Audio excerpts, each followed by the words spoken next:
கரூர் சம்பவத்துக்கு பின்னர் இன்று தமிழ்நாட்டில் விஜய் கலந்து கொள்ளும் பிரம்மாண்ட பொதுக்கூட்டமாக ஈரோடு பொதுக்கூட்டம் நடைபெற்றது. இதற்கிடையில் விஜய் ஈரோடு வருகைக்கு எதிர்ப்பு தெரிவித்து மாநகரின் பல்வேறு பகுதிகளில் போஸ்டர்கள் ஒட்டப்பட்டுள்ளன. அதில் ஈரோடு வரைக்கு வந்தீங்களே, கரூருக்கு போக மாட்டீங்களா? இங்க இருக்க கரூருக்கு போகல, ஆனா ஆடியோ லான்ச்சுக்கு மலேசியா போறீங்க. What bro, it's very wrong bro என்ற வாசகங்கள் இடம்பெற்றுள்ளன. மற்றொரு போஸ்டரில் Vijay Parithabangal present, Jananayagan dubbing, audio லான்ச்சுக்கு மலேசியா செல்வது, ஆடம்பர நிகழ்ச்சிகளில் கலந்து கொள்வது, ஆப்சென்ட், மக்கள் பிரச்சனைக்கு குரல் கொடுப்பது, மக்களை சந்திக்க கரூர் செல்வது, தாவேக மாவட்ட செயலாளர்கள் கூட்டத்தில் கலந்து கொள்வது என்ற வாசகங்கள் இடம்பெற்றுள்ளன. தாவேக ஈரோடு மக்கள் சந்திப்பு பொதுக்கூட்டத்தில் தாவேக தலைவர் விஜய் கலந்து கொண்டு ஆயிரக்கணக்கான தொண்டர்கள் மத்தியில் பேசினார்.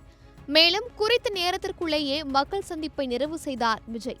ஒருபுறம் தாவேக தலைவர் விஜய் பேசியது வைரலாகும் நிலையில், மறுபுறம் விஜய் பரிதாபங்கள் வைரலாகி வருகிறது.